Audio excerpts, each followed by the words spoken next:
ਵਾਹਿਗੁਰੂ ਜੀ ਕਾ ਖਾਲਸਾ ਵਾਹਿਗੁਰੂ ਜੀ ਕੀ ਫਤਿਹ। ਤੁਸੀਂ ਦੇਖ ਰਹੇ ਹੋ ਦਾ ਪੰਜਾਬ ਲਾਈਵ।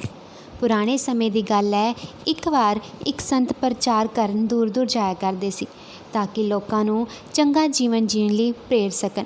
ਜਿਸ ਕਰਕੇ ਦੂਰ ਦਰਾਡੇ ਤੋਂ ਲੋਕ ਜੋ ਸਨ, ਜਦੋਂ ਜਾਂਦੇ ਸਨ ਤਾਂ ਉਹਨਾਂ ਨੂੰ ਸੁਣਨ ਵੀ ਆਉਂਦੇ ਸਨ। ਪਰ ਇੱਕ ਮਨੁੱਖ ਉਹਨਾਂ ਨਾਲ ਉੱਥੇ ਬੜੇ ਈਰਖਾ ਕਰਦਾ ਸੀ। ਉਹ ਅਕਸਰ ਹੀ ਉਹ ਸੰਤ ਜੀ ਨੂੰ ਬੜਾ ਮਾੜਾ ਬੋਲਦਾ ਸੀ। ਕਈ ਵਾਰ ਤਾਂ ਇੱਥੋਂ ਤੱਕ ਕਿ ਗਾਲੀ ਗਲੋਚ ਵੀ ਕਰਦਾ ਸੀ। ਉਹਨਾਂ ਨੂੰ ਪਖੰਡੀ ਸਾਧ, ਪਤਾ ਨਹੀਂ ਹੋਰ ਕੀ ਨਾਮ ਲੈ ਕੇ ਕੀ ਉਹਨਾਂ ਨੂੰ ਬੋਲ ਕੇ ਸਾਰਾ ਦਿਨ ਬੋਲਦਾ ਰਹਿੰਦਾ ਸੀ। ਉਸ ਦੇ ਜੋ ਕਬੋਲ ਸਨ, ਉਹ ਸੁਣ ਕੇ ਜੋ ਉਹਨਾਂ ਦੇ ਆਸ-ਪਾਸ ਉਹਨਾਂ ਦੇ ਉਹ ਸੇਵਕ ਸਨ ਜਾਂ ਉਹਨਾਂ ਨਾਲ ਪਿਆਰ ਕਰਦੇ ਸਨ ਵੀ ਸੰਤ ਜੀ ਨੂੰ ਇੰਨਾ ਮਾੜਾ ਕਿਉਂ ਬੋਲਦਾ, ਉਹ ਬੜਾ ਉਹਨਾਂ ਤੋਂ ਖਫਾ ਰਹਿੰਦੇ ਸਨ ਵੀ ਤੂੰ ਐਵੇਂ ਕਿਉਂ ਬੋਲਦਾ, ਜੇ ਤੂੰ ਨਹੀਂ ਉਹਨਾਂ ਦੇ ਵਚਨ ਸੁਣਨੇ, ਨਹੀਂ ਸੰਗਤ ਵਿੱਚ ਬੈਠਣਾ, ਨਾ ਬੈਠ, ਤੂੰ ਮਾੜਾ ਕਿਉਂ ਬੋਲਦਾ। ਪਰ ਜੋ ਉਹ ਸੰਤ ਸੀ, ਉਹ ਹਮੇਸ਼ਾ ਉਹਨਾਂ ਦੇ ਗੱਲਾਂ ਨੂੰ ਟਾਲ ਦਿੰਦੇ, ਜਿਵੇਂ ਉਹਨਾਂ ਨੂੰ ਇਸ ਚੀਜ਼ ਨਾਲ ਕੋਈ ਫ਼ਰਕ ਹੀ ਨਹੀਂ ਪੈਂਦਾ। ਉਹ ਹਮੇਸ਼ਾ ਸ਼ਾਂਤ ਰਹਿੰਦੇ, ਉਹ ਉਵੇਂ ਹੀ ਲੋਕਾਂ ਨੂੰ ਸਿੱਧੇ ਰਸਤੇ ਲਾਉਂਦੇ। ਇੱਕ ਦਿਨ ਦੀਵਾਲੀ ਦੀ ਸਵੇਰ ਨੂੰ ਸੰਤ ਨੇ ਆਪਣੇ ਜੋ ਜਿੰਨੇ ਵੀ ਉੱਥੇ ਸੰਗਤ ਸੀ ਸਾਰਿਆਂ ਨੂੰ ਬੁਲਾਇਆ। ਉਹਨਾਂ ਨੂੰ ਫਲਾਂ ਦੀਆਂ ਟੋਕਰੀਆਂ ਦਿੱਤੀਆਂ ਅਤੇ ਨਾਲ ਪਰਚੀਆਂ ਦਿੱਤੀਆਂ। ਉਹਨਾਂ ਪਰਚੀਆਂ ਦੇ ਅਨੁਸਾਰ ਫਲਾਂ ਨੂੰ ਪ੍ਰਸ਼ਾਦ ਦੇ ਰੂਪ ਵਿੱਚ ਲੋਕਾਂ ਵਿੱਚ ਵੰਡਣ ਲਈ ਕਿਹਾ ਵੀ ਤੁਸੀਂ ਇਹ ਨਾ ਸਾਰੇ ਅੱਗੇ ਅੱਗੇ ਵੰਡ ਆਓ, ਜੋ ਵੀ ਤੁਹਾਨੂੰ ਲੋੜਵੰਦ ਦਿਸਦਾ ਉਹਨੂੰ ਵੰਡ ਦਿਓ। ਉਹਨਾਂ ਕੀ ਕੀਤਾ ਵੀ ਸਾਰੀ ਸੰਗਤ ਨੇ ਫਲਾਂ ਦੀ ਟੋਕਰੀਆਂ ਲੈ ਕੇ ਚਲੇ ਗਏ। ਉਹਨਾਂ ਨੂੰ ਪਰਚੀਆਂ ਦੇ ਜਿਵੇਂ ਜਿਵੇਂ ਉੱਤੇ ਲਿਖਿਆ ਸੀ ਵੀ ਹਾਂ ਇਹਨੂੰ ਦੇਣੀ ਹੈ, ਇਹਨੂੰ ਦੇਣੀ ਹੈ, ਉਹ ਉਵੇਂ ਵੰਡਦੇ ਰਹੇ। ਵੰਡਦੇ ਉਹਨਾਂ ਦੇ ਹੱਥ ਵਿੱਚ ਨਾ ਇੱਕ ਪਰਚੀ ਆ ਗਈ। ਉਹਦੇ ਉੱਤੇ ਉਹ ਬੰਦੇ ਦਾ ਨਾਂ ਲਿਖਿਆ ਪਿਆ ਸੀ ਜਿਹੜਾ ਰੋਜ਼ ਗਾਲੀ ਗਲੋਚ ਕਰਦਾ ਸੀ, ਜੋ ਰੋਜ਼ ਹੀ ਮਾੜਾ ਬੋਲਦਾ ਸੀ। ਉਸ ਪਰਚੀ ਨੂੰ ਵੇਖ ਕੇ ਸਾਰੇ ਜਿੰਨੇ ਜਣੇ ਸਨ ਨਾ, ਉਹ ਇੱਕ ਦੂਜੇ ਵੱਲ ਵੇਖਣ ਲੱਗ ਗਏ, ਕਿਉਂਕਿ ਉਸ ਪਰਚੀ ਅਨੁਸਾਰ ਉਹਨਾਂ ਨੂੰ ਉਹ ਫਲ ਬੰਦੇ ਨੂੰ ਦੇਣੇ ਪੈਣੇ ਸੀ। ਉਹ ਕਦੀ ਨਹੀਂ ਸੀ ਚਾਹੁੰਦੇ ਵੀ ਉਹਨੂੰ ਵੀ ਮਿਲੇ, ਕਿਉਂਕਿ ਰੋਜ਼ ਤਾਂ ਉੱਥੇ ਆ ਕੇ ਉਹ ਐਵੇਂ ਦੇ ਕੰਮ ਕਰਦਾ ਸੀ, ਮਾੜਾ ਬੋਲਦਾ ਸੀ। ਜਿਹੜੇ ਬੈਠੇ ਹੁੰਦੇ ਸਨ ਉਹਨਾਂ ਵਿਚਾਰਿਆਂ ਨੂੰ ਵੀ ਬੁਰਾ ਲੱਗਦਾ ਸੀ। ਪਰ ਕਿਉਂਕਿ ਇਹ ਸੰਤ ਜੀ ਦਾ ਹੁਕਮ ਸੀ, ਉਹਨਾਂ ਨੂੰ ਉਹ ਬੰਦੇ ਕੋਲ ਤੇ ਜਾਣਾ ਪੈਣਾ ਹੀ ਸੀ। ਉਹਨਾਂ ਨੇ ਜਾ ਕੇ ਉਹ ਘਰ ਦਾ ਦਰਵਾਜ਼ਾ ਖੜਕਾਇਆ। ਕੁਝ ਦੇਰ ਬਾਅਦ ਉਹ ਜੋ ਮਨੁੱਖ ਸੀ ਉਹ ਬਾਹਰ ਆਇਆ। ਉਹਨਾਂ ਨੇ ਦਰਵਾਜ਼ਾ ਖੜਕਾਉਂਦਾ ਉਹਨੇ ਕਾਰਨ ਪੁੱਛਿਆ ਵੀ ਹਾਂਜੀ ਵੀ ਮੇਰਾ ਬੂਹਾ ਕਿਉਂ ਖੜਕਾਉਂਦੇ ਹੋ। ਤਾਂ ਉਹ ਜੋ ਸੰਗਤ ਸੀ ਉਹਨੇ ਪਰਚੀ ਉਸ ਨੂੰ ਦਿਖਾਈ ਅਤੇ ਕਿਹਾ ਵੀ ਸੰਤ ਜੀ ਨੇ ਨਾ ਵੀ ਤੁਹਾਡੇ ਲਈ ਫਲ ਅਤੇ ਪ੍ਰਸ਼ਾਦ ਭੇਜਿਆ ਵੀ ਤੁਸੀਂ ਕਿਰਪਾ ਕਰਕੇ ਇਹਨੂੰ ਲੈ ਲਓ। ਜਦੋਂ ਉਸ ਆਦਮੀ ਨੇ ਸੁਣਿਆ, ਬੋਲਿਆ, ਕਹਿੰਦਾ ਵੀ ਜ਼ਰੂਰ ਉਹਨੂੰ ਤੁਹਾਨੂੰ ਕੋਈ ਗਲਤੀ ਲੱਗੀ ਹੈ ਵੀ ਇਹ ਸੰਤ ਕਦੀ ਮੇਰੇ ਲਈ ਨਹੀਂ ਭੇਜ ਸਕਦੇ, ਵੀ ਇਹ ਫਲ ਹੋਰ ਕਿਸੇ ਲਈ ਹੋਣਗੇ। ਮੇਰੇ ਨਾਂ ਦਾ ਕੋਈ ਹੋਰ ਬੰਦਾ ਹੋਏਗਾ, ਉਹਨੂੰ ਲੱਭੋ, ਮੇਰਾ ਨਾ ਦਿਮਾਗ ਖਾਓ ਤੁਸੀਂ। ਮੇਰੇ ਲਈ ਕਿਉਂ ਭੇਜੇਗਾ, ਮੈਂ ਤਾਂ ਰੋਜ਼ ਉੱਥੇ ਖੜ੍ਹ ਕੇ ਜਲੂਸ ਕੱਢਦਾ ਵਾਂ, ਮੇਰੇ ਲਈ ਨਹੀਂ ਹੈਗਾ, ਤੁਸੀਂ ਜਾਓ। ਉਹਨਾਂ ਕਿਹਾ ਜੀ ਮਹਾਰਾਜ, ਸਿਰਫ ਉੱਥੇ ਵਾਪਸ ਜਾਂਦੇ ਨੇ, ਉੱਥੇ ਵੀ ਜਿੱਥੇ ਸੰਤ ਜੀ ਹੁੰਦੇ ਨੇ। ਉਹ ਜਦੋਂ ਸਾਰੇ ਜਣੇ ਗਏ ਤਾਂ ਉਹਨਾਂ ਪੁੱਛਿਆ ਸੰਤ ਜੀ ਨੇ ਵੀ ਤੁਸੀਂ ਸਾਰਿਆਂ ਨੂੰ ਫਲ ਵੰਡ ਦਿੱਤੇ। ਉਹਨਾਂ ਕਿਹਾ ਹਾਂਜੀ। ਕਹਿੰਦੇ ਬਸ ਇੱਕ ਬੰਦੇ ਨੂੰ ਛੱਡ ਕੇ ਨਾ ਅਸੀਂ ਸਾਰਿਆਂ ਨੂੰ ਦੇ ਆਏ ਹਾਂ। ਉਹ ਕਹਿੰਦੇ ਵੀ ਕਿਉਂ, ਉਸ ਬੰਦੇ ਨੂੰ ਕਿਉਂ ਨਹੀਂ ਤੁਸੀਂ ਦਿੱਤੇ। ਕਹਿੰਦਾ ਵੀ ਉਹ ਬੰਦੇ ਨੇ ਤਾਂ ਲੈਣ ਤੋਂ ਹੀ ਮਨਾ ਕਰ ਦਿੱਤਾ। ਉਹ ਕਹਿ ਰਿਹਾ ਸੀ ਕਿ ਮੇਰੇ ਲਈ ਨਹੀਂ ਹੋ ਸਕਦੇ, ਇਹ ਹੋਰ ਕਿਸੇ ਲਈ ਹੋਣਗੇ। ਉਹਦਾ ਜੋ ਸੰਗਤ ਜੀ ਉਹਦੀ ਗੱਲ ਸੁਣ ਕੇ ਉਹ ਸੰਤ ਨੇ ਕਿਹਾ ਵੀ ਜਾਓ, ਇਹ ਫਲ ਉਹਦੇ ਲਈ ਨਹੀਂ ਹੈ, ਉਹਨੂੰ ਦੇ ਕੇ ਆਓ।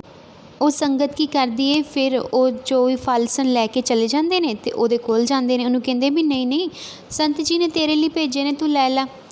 ਇਹ ਕਹਿ ਕੇ ਉੱਥੇ ਜਾਂਦੇ ਨੇ, ਉਹਨੂੰ ਫਲ ਫੜਾ ਕੇ ਅਤੇ ਵਾਪਸ ਆ ਜਾਂਦੇ ਨੇ। ਹੁਣ ਉਹ ਮਨੁੱਖ ਸੋਚਦਾ ਹੈ ਮੈਂ ਤਾਂ ਸਾਰੀ ਉਮਰ ਇਸ ਸੰਤ ਨੂੰ ਗਾਲਾਂ ਹੀ ਕੱਢਦਾ ਰਿਹਾ, ਪਰ ਉਹ ਤਾਂ ਪਰਉਪਕਾਰੀ ਹਨ। ਉਸਨੇ ਆਪਣੇ ਕੀਤੇ ਵਿਵਹਾਰ 'ਤੇ ਉਹਨੂੰ ਆਪਣੇ ਬੜਾ ਪਛਤਾਵਾ ਹੁੰਦਾ। ਸਾਰੀ ਰਾਤ ਬੇਚੈਨ ਰਹਿੰਦਾ, ਸੋ ਹੀ ਨਹੀਂ ਪਾਉਂਦਾ। ਸੋਏਗਾ ਕਿਵੇਂ ਵੀ ਉਹ ਤਾਂ ਇੰਨਾ ਮਾੜਾ ਕਰਦਾ ਸੀ, ਅੱਗੋਂ ਉਹਦੇ ਨਾਲ ਇੰਨਾ ਚੰਗਾ ਵਤੀਰਾ ਕੀਤਾ। ਅਗਲੀ ਸਵੇਰ ਜਦੋਂ ਸਾਰੀ ਸੰਗਤ ਇਕੱਠੀ ਹੋ ਕੇ ਕਥਾ ਕੀਰਤਨ ਸੁਣਨ ਲੱਗੀ ਨਾ, ਉਹ ਬੰਦਾ ਵੀ ਉੱਥੇ ਆ ਗਿਆ। ਉਹ ਆ ਕੇ ਉੱਥੇ ਮਾफ़ੀ ਮੰਗਣ ਲੱਗ ਪਿਆ। ਸੰਤ ਨੇ ਕਿਹਾ ਕੋਈ ਗੱਲ ਨਹੀਂ, ਤੈਨੂੰ ਆਪਣੀ ਗਲਤੀ ਦਾ ਅਹਿਸਾਸ ਹੋ ਗਿਆ ਨਾ, ਇਹ ਬੜੀ ਵੱਡੀ ਗੱਲ ਹੈ ਵੀ ਹੁਣ ਤੂੰ ਸੰਗਤ 'ਚ ਬੈਠ ਅਤੇ ਆਰਾਮ ਨਾਲ ਕੀਰਤਨ ਸੁਣ। ਇਹ ਸੁਣ ਕੇ ਉਹ ਬੰਦਾ ਉੱਥੇ ਸਤਸੰਗ ਵਿੱਚ ਬੈਠ ਗਿਆ, ਕੀਰਤਨ ਸੁਣਨ ਲੱਗ ਗਿਆ। ਜਦੋਂ ਸਾਰਾ ਕੀਰਤਨ ਖਤਮ ਹੋ ਗਿਆ, ਸਾਰੇ ਜਣੇ ਆਪਣੇ ਘਰਾਂ ਨੂੰ ਚਲੇ ਗਏ, ਪਰ ਸੰਤ ਕੋਲ ਨਾ ਕੋਈ ਕੀਰਤਨ ਸਿੱਖਦਾ ਸੀ, ਉਹ ਉੱਥੇ ਬੈਠਾ ਰਿਹਾ। ਸੰਤ ਕਹਿੰਦੇ ਵੀ ਤੂੰ ਇੱਥੇ ਕਿਉਂ ਬੈਠਾ, ਸਾਰੇ ਜਣੇ ਤਾਂ ਚਲੇ ਗਏ। ਉਹ ਕਹਿੰਦਾ ਕਿ ਮੈਂ ਜਦੋਂ ਸਤਸੰਗ ਸੁਣਦਾ ਪਿਆ ਸੀ ਨਾ, ਤਾਂ ਮੈਂ ਅੱਜ ਬੜੀ ਇੱਕ ਅਨੋਖੀ ਘਟਨਾ ਵੇਖੀ ਹੈ। ਉਸ ਦੇ ਸੰਬੰਧ ਵਿੱਚ ਤੁਹਾਡੇ ਨਾਲ ਇੱਕ ਜੋ ਸਵਾਲ ਮੇਰੇ ਮਨ ਵਿੱਚ ਵਾਰ-ਵਾਰ ਆ ਰਹੇ ਸਨ ਨਾ, ਉਸ ਲਈ ਮੈਂ ਇੱਥੇ ਹੀ ਆ ਕੇ ਬੈਠਾ। ਉਹ ਵਿਚਾਰ ਮੈਂ ਆਪ ਜੀ ਨਾਲ ਸਾਂਝਾ ਕਰਨੇ ਨੇ, ਤੁਸੀਂ ਮੈਨੂੰ ਦੱਸੋ, ਮੈਨੂੰ ਆਗਿਆ ਦਿਓ। ਸੰਤ ਕਹਿੰਦੇ ਦੱਸੋ। ਵੀ ਤੂੰ ਪੁੱਛ ਪੁੱਤਰ, ਤੂੰ ਕੀ ਪੁੱਛਣਾ ਚਾਹੁੰਦਾ ਹੈ। ਉਹਨਾਂ ਕਿਹਾ ਵੀ ਸੰਤ ਜੀ, ਅੱਜ ਜੋ ਬੰਦਾ ਹਰ ਰੋਜ਼ ਤੁਹਾਨੂੰ ਗਾਲਾਂ ਕੱਢਦਾ, ਜਦੋਂ ਤੁਹਾਡੇ ਤੋਂ ਮਾफ़ੀ ਮੰਗਣ ਲਈ ਉਹ ਆਇਆ ਸੀ ਅਤੇ ਮੈਂ ਵੇਖਿਆ ਵੀ ਉਹ ਤੁਹਾਡੇ ਤੋਂ ਮਾफ़ੀ ਮੰਗਦਾ ਪਿਆ ਸੀ, ਤੁਹਾਨੂੰ ਕੋਈ ਖੁਸ਼ੀ ਨਹੀਂ ਮਹਿਸੂਸ ਹੋਈ ਵੀ ਰੋਜ਼ ਗਾਲਾਂ ਕੱਢਦਾ? ਅੱਜ ਸਾਰਿਆਂ ਦੇ ਸਾਹਮਣੇ ਉਹਨੇ ਤੁਹਾਡੇ ਤੋਂ ਮਾफ़ੀ ਮੰਗੀ, ਵੀ ਤੁਹਾਡੇ ਚਿਹਰੇ ਦੇ ਹਾਵ ਭਾਵ, ਉਹ ਜੋ ਵੀ ਵਤੀਰਾ ਸੀ ਉਹ ਬਿਲਕੁਲ ਵੀ ਨਹੀਂ ਸੀ ਬਦਲਿਆ, ਵੀ ਉਵੇਂ ਹੀ ਸੀ ਜਿਵੇਂ ਰੋਜ਼ ਹੁੰਦਾ। ਇਸ ਦਾ ਕੀ ਕਾਰਨ ਹੈ ਕਿ ਤੁਹਾਨੂੰ ਖੁਸ਼ੀ ਨਹੀਂ ਹੋਈ, ਜਦੋਂ ਕਿ ਤੁਹਾਡਾ ਸਭ ਤੋਂ ਵੱਡਾ ਜੋ ਇੱਥੇ ਈਰਖਾ ਅਤੇ ਆਲੋਚਕ ਤੁਹਾਡੇ ਕੋਲ ਆ ਕੇ ਮਾफ़ੀ ਮੰਗਦਾ ਪਿਆ ਸੀ, ਅਤੇ ਤੁਸੀਂ ਜਮਾ ਇੱਕ ਵਾਰ ਵੀ ਹਾਵ ਭਾਵ ਨਹੀਂ ਬਦਲੇ, ਜਿਵੇਂ ਸੀ ਅਤੇ ਉਵੇਂ ਬੈਠੇ ਰਹੇ। ਅੱਗੋਂ ਉਹ ਸੰਤ ਨਾ ਥੋੜ੍ਹਾ ਜਿਹਾ ਮੁਸਕਰਾ ਕੇ ਕਹਿੰਦੇ, ਉਹ ਭਲੇ ਪੁਰਖਾ, ਜਦੋਂ ਕੱਲ੍ਹ ਉਹ ਮੈਨੂੰ ਗਾਲਾਂ ਕੱਢਦਾ ਸੀ, ਤੂੰ ਕਦੀ ਮੈਨੂੰ ਉਦਾਸ ਜਾਂ ਗੁੱਸੇ ਵਿੱਚ ਵੇਖਿਆ ਸੀ?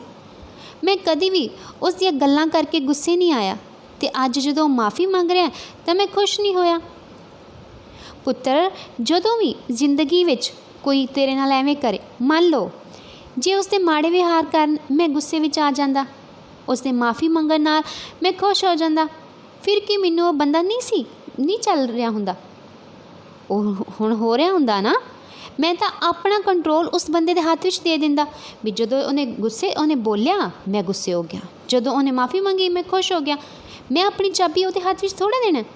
ਜਦੋਂ ਉਸਦਾ ਦਿਲ ਕਰਦਾ ਹੈ ਫਿਰ ਤਾਂ ਮੈਨੂੰ ਦੁਖੀ ਕਰ ਸਕਦਾ, ਜਦੋਂ ਉਹਦਾ ਦਿਲ ਕਰਦਾ ਹੈ ਮੈਨੂੰ ਖੁਸ਼ ਕਰ ਸਕਦਾ, ਪਰ ਮੈਂ ਆਪਣਾ ਕੰਟਰੋਲ ਆਪਣੇ ਕੋਲ ਰੱਖਿਆ, ਜਿਸ ਕਿਸੇ ਦੂਜੇ ਦੇ ਹੱਥ ਵਿੱਚ ਨਹੀਂ ਦਿੱਤਾ।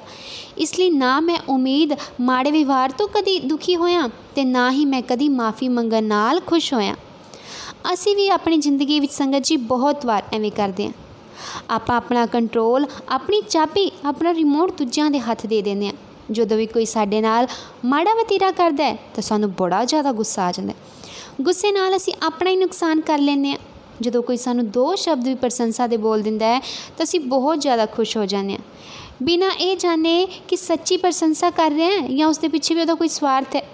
ਇਸ ਲਈ ਸਾਨੂੰ ਹਮੇਸ਼ਾ ਆਪਣਾ ਕੰਟਰੋਲ, ਆਪਣੀ ਚਾਬੀ ਆਪਣੇ ਹੱਥ ਵਿੱਚ ਹੀ ਰੱਖਣੀ ਚਾਹੀਦੀ, ਤਾਂ ਜੋ ਦੂਜਾ ਬੰਦਾ ਸਾਨੂੰ ਕੰਟਰੋਲ ਕਰਕੇ ਆਪਣੇ ਮੁਤਾਬਿਕ ਉਹ ਮੁਨਾਫਾ ਨਾ ਲੈ ਸਕੇ ਸਾਡੇ ਤੋਂ, ਵੀ ਜਿਵੇਂ ਉਹਨੇ ਚਾਹਿਆ ਉਵੇਂ ਕਰ ਲਿਆ, ਜਦੋਂ ਚਾਹਿਆ ਸਾਡੀ ਸ਼ਾਂਤੀ ਖੋਹ ਲਈ ਅਤੇ ਜਦੋਂ ਚਾਹਿਆ ਉਦੋਂ ਦੇਤੀ। ਇਸ ਲਈ ਇਸ ਚੀਜ਼ ਨੂੰ ਆਪਣੇ ਵੱਲ ਧਿਆਨ ਦਿਓ ਕਿ ਮੈਂ ਕਿਸੇ ਦੇ ਹੱਥ ਦੀ ਕਠਪੁਤਲੀ ਨਹੀਂ ਬਣਨਾ, ਮੈਂ ਆਪਣੀ ਚਾਬੀ ਆਪਣੇ ਕੋਲ ਰੱਖਣੀ ਹੈ। ਇਹ ਨਹੀਂ ਕਿ ਕੋਈ ਆਇਆ ਅਤੇ ਗੁੱਸਾ ਦਵਾ ਕੇ ਮੇਰਾ ਨੁਕਸਾਨ ਕਰਕੇ ਚੱਲਦਾ ਬਣਿਆ, ਕੋਈ ਆਇਆ 2 ਬੋਲ ਬੋਲੇ ਮੈਂ ਖੁਸ਼ ਹੋਇਆ ਅਤੇ ਚੱਲਦਾ ਬਣਿਆ।